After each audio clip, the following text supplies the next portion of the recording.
광고 말씀 한 가지 드리겠습니다. 11월 4일부터 6일까지 지방연합 부흥성회가 있습니다. 부흥성회를 앞두고 지방에서 준비기도회를 합니다. 이번 주 금요일부터 3주간 하는데 많이 참석하셔서 뜨겁게 기도하시면서 은혜 받으시고 또 마음의 준비를 하시기 바랍니다. 이번 주 18일 날 금요일 날은 성문교회고요. 9시에 기도회가 시작되고요. 교회에서는 8시 40분에 출발하겠습니다. 몇 시에 출발이라고요? 네, 8시 40분 잊지 마시고 많이 참석하시기 바랍니다. 우리 하나님 말씀 보겠습니다. 하나님 말씀은 출애굽기 15장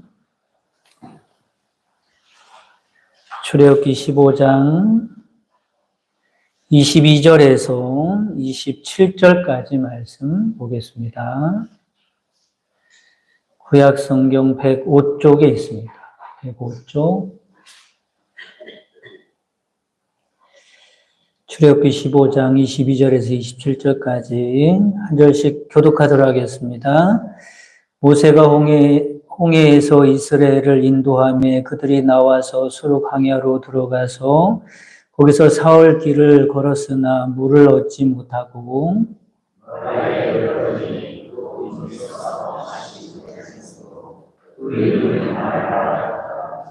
백성이 모세에게 원망하여 이르되 우리가 무엇을 마실까 하매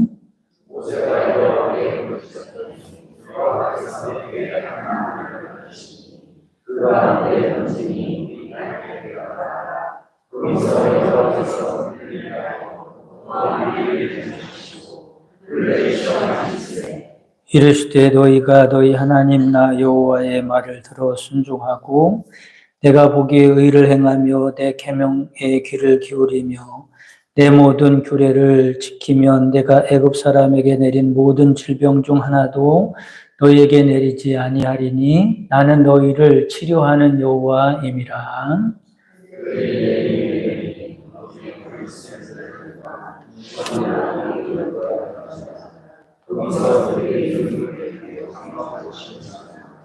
아멘. 할렐루야. 오늘 성경 말씀에 보면 중요한 지명이 세 곳이 나오고 있습니다. 한 곳은 어디냐면 홍해지요, 홍해. 홍해에서 수르 광야로 들어가서 며칠 동안 걸어갑니까? 사흘 길을 걸어서 도착한 데가 어디죠? 마라라고 하는 곳에 도착을 하게 됩니다. 그 다음에 도착한 데가 어디죠? 엘림이라고 하는 곳까지 가게 되죠. 이렇게 홍해, 마라, 엘림에 이르기까지 이스라엘 백성들이 가고 있습니다. 애굽에서 구원받아서 홍해에 이르게 되죠.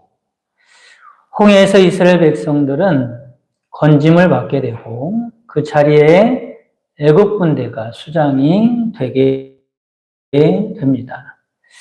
복음이라고 하는 것은 이런 것입니다. 복된 소식이고 기쁜 소식인데 어떤 기쁜 소식이죠? 우리가 구원받을 수 있는 기쁜 소식이죠. 그런데 복음이라고 하는 것은 믿지 않는 사람들에게는 뭐의 근거가 되냐면 심판의 근거가 되는 것입니다. 복음이라고 하는 성격이 그렇죠.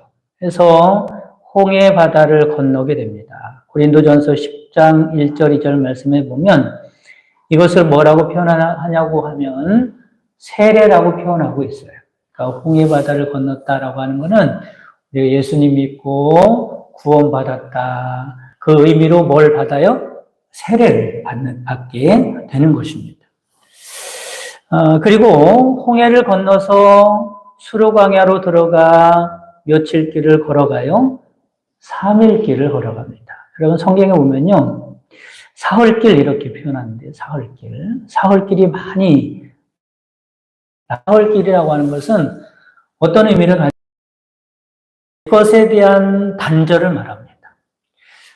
그러니까 사흘길을 갔다라는 것은 예전에 생활하던 삶에서 단절된 새로운 삶을 살게 되는 것을 의미를 하게 됐죠. 그럼 모세가 바로에게 애굽에서 출애굽을 한 다음에 며칠 길을 가서 여호와께 제사 드리기 위해서 간다고 이야기해요. 그때도 사흘길.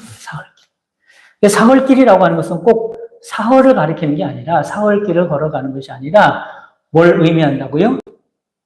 옛 것에 대한 단절입니다.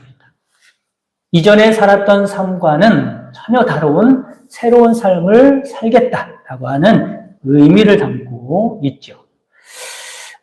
예수님께서도 며칠 만에 부활하세요? 3일 만에 부활하죠. 죽음과는 전혀 다른 부활의 세계에 대해서 말씀을 하고 있는 겁니다. 그러니까 모세가 바로에게 우리가 여호와께 제사를 드리기 위해서 광야로 들어가 사흘길을 들어가서 제사를 드리겠다. 그 말은 어떤 말이냐면 다시 돌아오겠다. 아니면 다시 돌아오지 않겠다는 말이에요. 다시는 애굽으로 돌아오지 않겠다는 거예요. 나는 너희들과 이제는 단절이란 말이에요. 애굽에서의 삶을 살아가던 그 삶과는 다른 전혀 새로운 삶을 살기 위하여 우리들이 출발한다 이 말이죠. 바로가 그런 의미를 알았다면 이스라엘 백성들이 다시는 돌아오지 않겠구나 이런 이해를 했을 겁니다. 그런데 사흘길을 가는 동안에 뭘 못 마셔요? 전혀 물을 마시지 못하죠.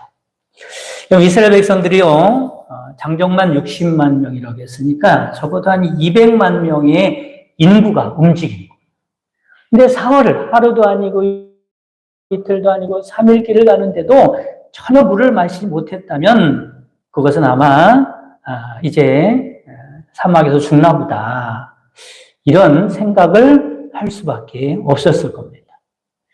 그런데 사흘 길을 갔는데 전혀 물을 마시지 못했는데 3일 길을 걸어갔더니 물이 있는 겁니다. 얼마나 반갑겠어요. 근데 그 물을 마셨더니 무슨 물이에요? 쓴물입니다. 마실 수 없는 쓴물이라고 말씀을 하죠. 23절 말씀에 보면 마라에 이르렀더니 그곳 물이 써서 마시지 못하겠으므로 그 이름을 마라라 하였더라 말씀합니다. 이 마라라고 하는 뜻은 괴로운, 쓴 이런 말입니다. 마시지 못하는, 마시면 쓴 물이라는 거죠. 여러분, 이 말씀이 우리에게 말씀하시는 것은 우리의 인생이 그렇다는 겁니다. 우리의 인생은요, 마라와 같은 인생이죠. 늘 어려움이 많고요, 힘든 일을 만나고요, 그리고 마음의 상처들도 많고요, 마라와 같은 그런 삶을 살아가고 있습니다. 구원받으면 이런 일을 만나요, 안 만나요? 구원받아도 역시 인생을 살기가 고달픈 일을 만나게 된다라고 하는 것입니다. 그래서 이스라엘 백성들을 어떻게 하죠? 이스라엘 백성들이 24절에 보니까 백성이 모세에게 원망하여 이르되 우리가 무엇을 마실까 하며 이스라엘 백성들이 뭐래요? 불평하고 원망한단 말이에요. 우리를 닮았어요? 안 닮았어요? 이스라엘 백성들이 우리를 닮았죠. 내가 구원받았어도요. 하나님이 함께하는 인생이라고 하는 믿음을 갖고 있었어요. 당장 어려움을 만나면, 힘든 일을 만나면 불평하고 원망을 하게 됩니다. 여러분 어떻습니까? 이 원망이 이해가 가시죠? 이해가 가죠. 나도 그러니까. 그럴 수 있습니다. 인간은 이렇게 연약한 존재죠. 여러분 홍해바다를 건넌 게 3일 전 아닙니까? 그렇죠? 애굽에서 그 10가지 재앙을 통해 하나님이 이스라엘 백성들을 구원해 주셨잖아요. 우리도 마찬가지입니다. 하나님의 능력으로, 하나님의 은혜로, 하나님의 기적으로 구원해 주시고 홍해바다를 건너게 하시고 하나님께서 돌보시고 이때까지 왔는데 물을 3일 못 마셨다고 해서 당장 힘들고 어렵다고 해서 원망하고 불평하는 것이 사람의 마음이라는 거죠. 얼마나 간사합니까? 그게 누구예요? 우리들일 수 있다는 것. 하나님께서 원망에 대해서는 크게 어떤 책망을 하시거나 조치를 취하지 않으십니다. 하나님도 이해를 하시죠. 이스라엘 백성들이 광야길을 가는데 크게 두 가지로 구분을 합니다. 한 가지는 뭐냐면 시내산까지의 삶입니다. 그리고 시내산부터 시작해서는 또 다른 삶을 살게 되죠. 그래서 시내산까지의 삶을 광야 1기라고 하고요. 시내산 이후의 삶을 광야 2기라고 해요. 시내산까지는 보통 2년을 잡고요. 그 나머지를 몇 년 잡겠어요? 광야가 40년이니까. 2년을 빼면 38년을 살게 됩니다. 그러면 1기와 2기를 나누는 가장 중요한 이유가 있는데 그게 뭐냐면 하나님께서 시내산에 뭘 주세요? 말씀을 주십니다. 하나님께서 시내산에서 율법을 주시고 율례를 제시하십니다. 그런데 하나님께서는 시내산에 오기 전까지 이런 일을 만났을 때 하나님이 다 덮으세요. 묵과하시죠. 하나님이 이유를 따지지 않습니다. 그런데 시내산 이후에서부터 하나님께 말씀을 받은 이후부터 원망하고 불평하면요. 하나님은요. 책망하시고 책벌을 하시는 것을 알 수가 있습니다. 여러분 하나님의 말씀을 받는 것과 하나님의 말씀을 받지 않는 것은 이렇게 다른 거예요. 시내산까지는 하나님이 이해를 하셨지만 하나님께서 말씀을 주셨을 때 그때부터는 뭘 붙들고 사는 사람이 돼야 돼요? 말씀을 붙들고 사는 사람이 돼야 할 줄 믿으시기를 바랍니다. 우리는 하나님의 약속을 붙들고 살아가는 사람들인 줄 깨달으시기를 바랍니다. 환경이나 조건이나 이런 것을 붙들고 살아가는 사람들이 아니라 그런 것 때문에 인생이 좌지우지되는 사람이 아니라 하나님의 말씀을 붙들고 살아가는 사람들이다라고 하는 거죠. 그게 재미있습니다. 시내산까지가 2년이었으니까 우리 교회에서요 신앙생활 하면서 2년 정도 되면 뭘 받을 수 있는 자격이 되냐면 집사를 받을 수 있는 자격이 돼요. 잘 아시네요? 집사. 집사 정도 받으면요 그러면 그만큼 믿음이 좀 생기는 거. 이제부터 내 감정대로 살지 않고 내 기분대로 살지 않고 환경이나 상황이 흔들리지 않고 뭘 붙들고 살아가는 사람이 되어야 돼요? 말씀 붙들고 살아가는 사람이 되어야 할지 믿으시기를 바랍니다. 여러분 그렇습니다. 인생을 살다 보면 기대한 단물을 만나기가 어렵습니다. 쓴물을 만날 때가 너무나 많죠. 필요한 것이 풍족히 넘치기보다도 늘 부족할 때가 많습니다. 원하는 일이 내 마음대로 되지 않을 때가 많습니다. 그래서 고통스럽고 낙심하게 되고 또 곁에 있는 사람들은 공연히 화를 내고 원망하고 나를 힘들게 합니다. 이 세상은 쓴물로 가득한 세상이죠. 그럼 믿음의 사람들이 이런 말을 어떻게 대처해야 할까? 이스라엘 백성은 어떻게 했다고요? 원망하고 불평했다가. 이렇게 원망하고 불평하는 사람들은 이 성경 말씀에 의하면 아직 애굽에서의 삶의 때를 벗지 못한 사람들입니다. 3일 길을 갔다고 했지만 그냥 거리로만 간 거지 정말로 내 마음에서 내 생각에서 애굽의 삶을 끊어내고 이제 믿음의 삶, 새로운 삶을 사는 사람이 아직 되지 못했다는 거죠. 그런데 모세는 보시기 바랍니다. 모세는 뭐를 해요? 25절에 보니까 모세가 여호와께 부르짖었더니. 여러분 이것이 믿음의 행동인 줄 믿으시기를 바랍니다. 여러분들도 낙심할 일, 어려운 일, 힘든 일을 만나면 불평하고 원망하기보다 하나님 앞에 무릎 꿇고 기도하시기를 바랍니다. 그게 믿음의 사람들이 해야 할 일이 아니에요. 옛날의 삶의 방식에서 끊어버리고 이제 하나님의 백성이 되었으니까 원하시는 삶을 살기 위하여 기도하는 사람이 되는 거예요. 그랬더니 하나님께서 뭐라고 말씀하세요? 25절 중반절에 보니까 여호와께서 그에게 한 나무를 가리키시니 그가 물에 던지니 물이 달게 되었더라. 할렐루야. 마라의 쓴물이 어떻게 됐어요? 단물로 변하게 됐어요. 그 과정에서 있었던 사건이 무엇입니까? 하나님께서 나무를 가리키시면서 그 나무를 쓴물에 넣어라. 이렇게 말씀을 하고 있어요. 여러분 그 나무는요. 십자가를 상징하죠.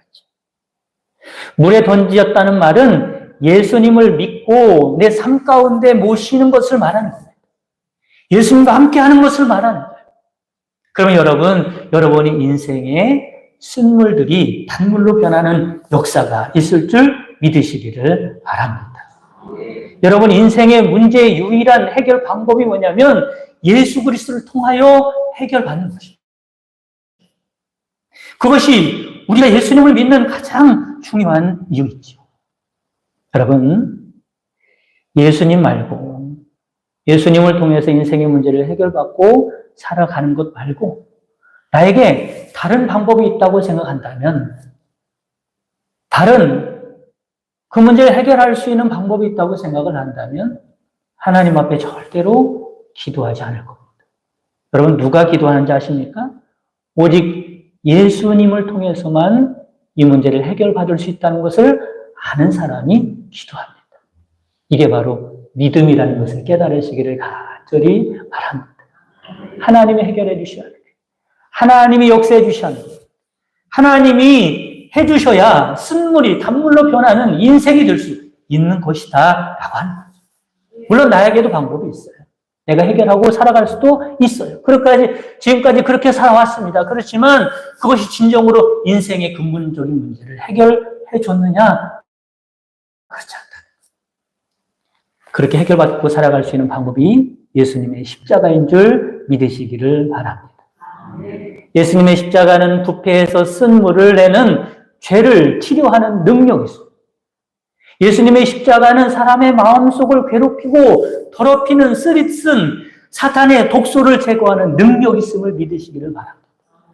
예수님의 십자가는 사람들을 병들게 하고 망하게 하는 쓰리쓴 감정을 치료하는 능력이 있음을 믿으시기를 바랍니다. 내 안에 상처가 있었어. 그것이 자꾸 쓴물을 만들어내서 내 인생을 얼마나 괴롭히고 불행하게 만드는지 모릅니다. 이런 인생의 문제를 해결할 수 있는 방법은 예수 그리스도의 십자가인 줄 믿으시기를 바랍니다. 아무리 쓴물로 가득 채워진 인생이라고 할지라도 예수님의 십자가를 그 마음속에 던지면 새롭게 변화가 되는 겁니다. 예수님의 십자가가 그 속에서 역사하게 되는 거죠. 아무도 마시지 못할 정도로 쓴물을 내는 사람이라고 해도 한 번만 맛을 본 사람은 절대로 얼굴이 찡그러지는 그렇게 쓴물이라고 할지라도 예수님의 십자가를 그 마음에 받아들이면 그리고 주님과 함께하는 삶을 살아간다면 주님의 이름으로 그 인생은 쓴물 인생에서 단물 인생으로 바뀌는 역사가 일어나는 줄 믿으시기를 간절히 바랍니다. 그래서 고린도전서 1장 18절 말씀에 보면 십자가의 도가 멸망하는 자들에게는 미련한 것이 구원을 얻은 우리에게는 하나님의 능력이라고 말씀합니다. 할렐루야. 말씀은 계속해서 오직 예수님의 십자가라고 하는 말씀, 오직 예수님을 통해서만 우리의 인생의 문제를 해결받을 수 있다는 말씀을 계속 해나가고 있습니다.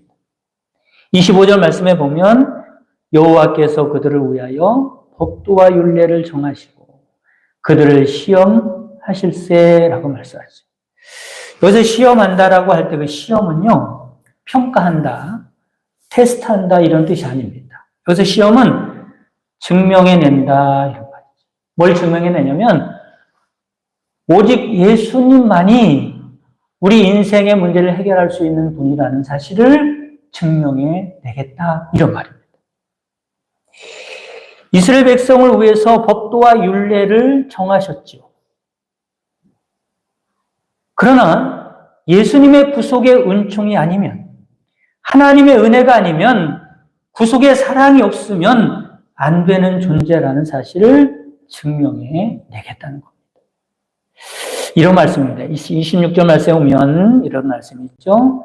애굽 사람에게 내린 모든 질병 중 하나도 너희에게 내리지 아니하리니 나는 너희를 치료하는 여호와임이라 말씀합니다. 이해가 좀 어려운 말씀이에요. 이런 말씀이죠. 질병을 내리지 않겠다는 거예요. 그런데 치료하는 여호와가 나오죠. 여러분 이것이 이 말이 좀 어폐가 있지 않습니까? 질병을 내리지 않겠다면서 여호와께서 치료하시는 여호와라고 말씀하는 거예요. 그러면 질병이 없으면 치료하는 여호와도 필요가 없는 건데, 질병을 내리지 않겠다고 말씀하시고 치료하는 여호와에 대해서 말씀을 하고 있는 겁니다. 이런 말씀. 첫째로, 질병 중 하나도 너희에게 내리지 아니하겠다. 너희들에게 쓴물을 주지 않겠다. 애굽에 내렸던 재앙이 너희에게는 없을 것이다. 너희에게는 쓴물이 없을 것이다. 이런 말씀. 두 번째는 뭐냐면, 혹시 쓴물을 만나도 걱정할 게 없는 것은 하나님이 어떤 분이에요? 치료하시는 여호와. 그러니 걱정할 게 없다. 너희들에게 마라의 쓴물을 만날 수도 있지만 마라의 쓴물을 만나지 않게 하겠다 이 말이죠. 근데 혹시 만나는 일이 있다 하더라도 하나님은 그 쓴물을 단물로 바꾸시는 하나님이시니 염려하지 마라. 그런 하나님이 너희의 하나님이라는 믿음 가지라는 거죠. 그런데 아무나 이런 복을 받는 게 아니라고 말씀하죠. 누가 이런 복을 받는다고 말씀하세요? 26절 그런 말씀. 조건이 걸려 있잖아요. 여호와의 말을 들어 순종하고 내가 보기에 의를 행하며 내 계명에 귀를 기울이며 내 모든 규례를 지키면 이루고.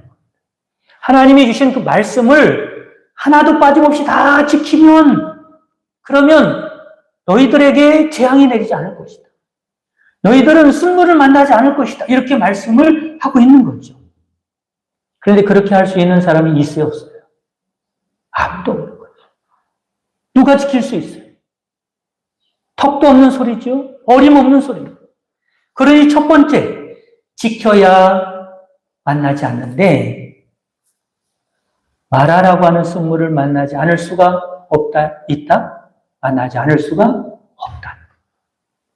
너희들은 마라라고 하는 쓴물을 만나지 않을 수 없다는 거예요. 왜냐하면 하나님의 말씀을 다 지킬 수 없기 때문에, 그 조건을 만족시킬 수 없기 때문에 그렇습니다.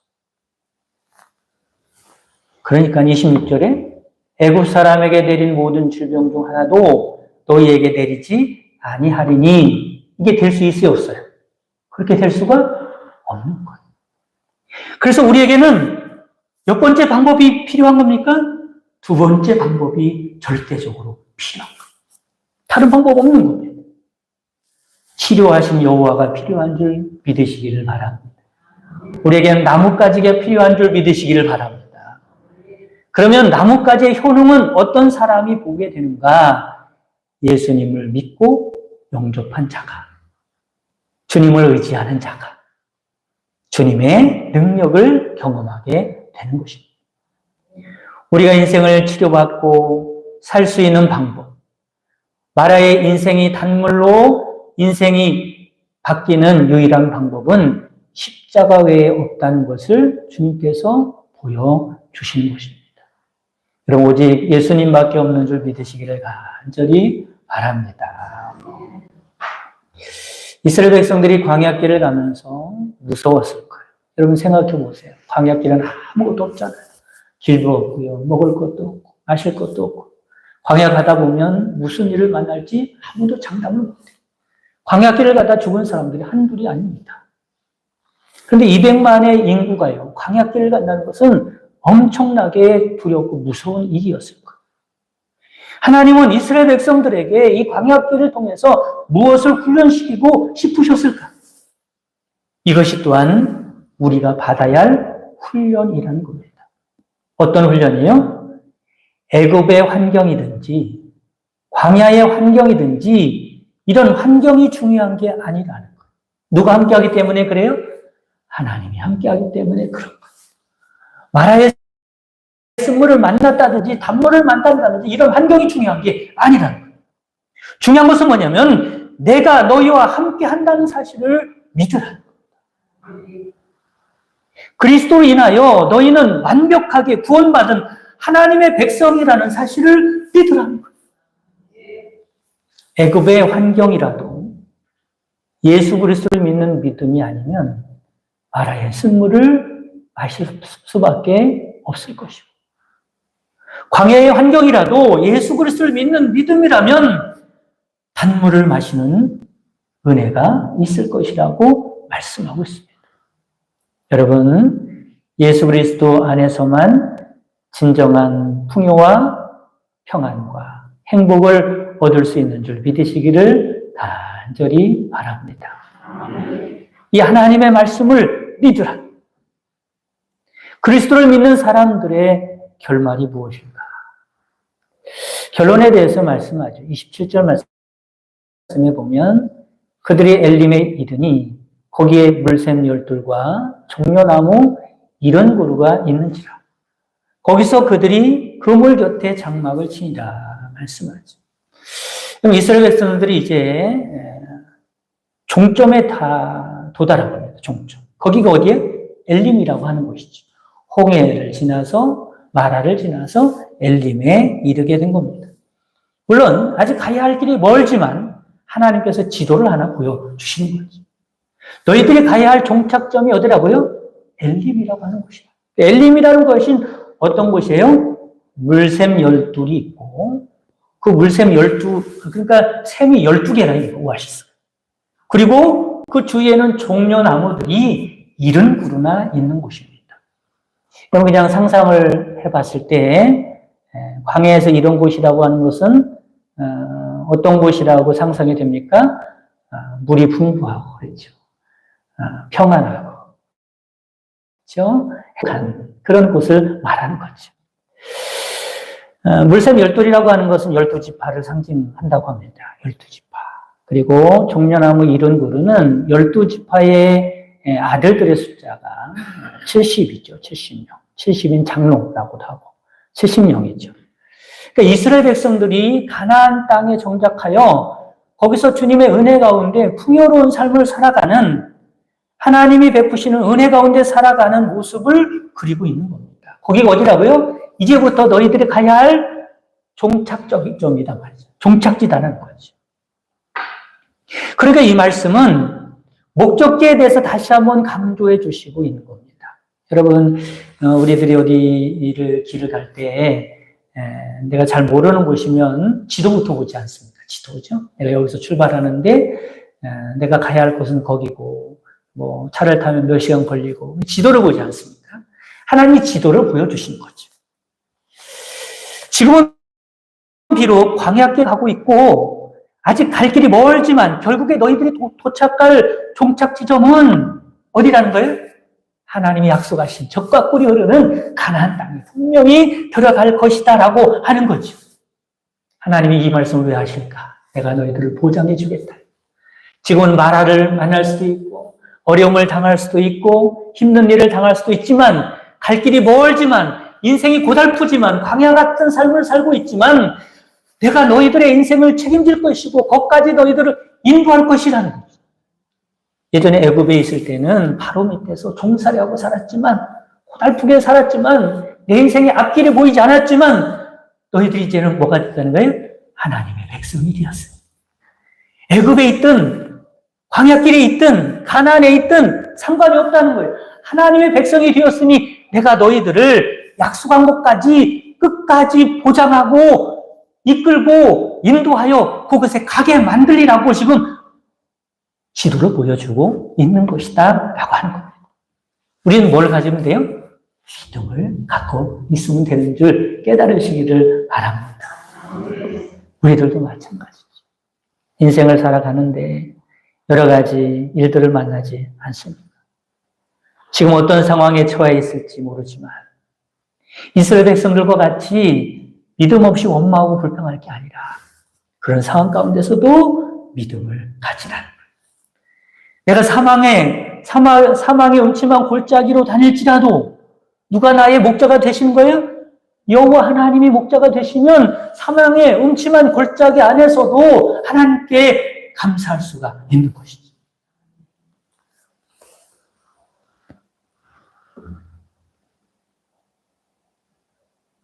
십자가의 대속의 은혜 속에서 12샘물과 종려나무 70그루를 보아야 한다는 겁니다. 그것이 하나님께서 우리에게 주시는 비전인 줄 깨달으시기를 간절히 바랍니다. 우리가 육신의 문제를 만나든지 영적인 문제를 만나든지 환경의 문제를 만나든지 어떤 문제 속에 있을지라도 우리는 그런 것을 바라보는 사람들이 아니라 하나님을 바라보는 사람들, 하나님의 약속을 붙드는 사람들임을 믿으시기를 간절히 바랍니다. 여러분 오직 예수님이신 줄 믿으시기 바랍니다. 예수님을 통하여 우리는 하나님의 백성이 되었습니다. 이 믿음을 가지고 또 모세와 같이 기도하면서 주님이 약속을 하신 것을 붙들고 살아간다면 우리 인생은 하나님이 베푸신 놀라운 은혜와 복으로 살아가는 복된 인생이 될 줄 믿으시기를 간절히 바랍니다. 주님 가르쳐준 기도로 예배를 마치겠습니다. 하늘에 계신 우리 아버지여, 이름이 거룩히 여김을 받으시오며 나라의 마옵시며 뜻이 하늘에서 이룬 것 같이 땅에서도 이루어지이다. 오늘날 우리에게 일용할 양식을 주옵시고 우리가 우리에게 죄 지은 자를 사하준 것 같이 우리의 죄를 사하여 주옵시고 우리를 시험에 들게 하지 마옵시고 다만 악에서 구하옵소서. 이 나라와 권세와 영광이 아버지께 영원히 싸우옵나이다. 아멘.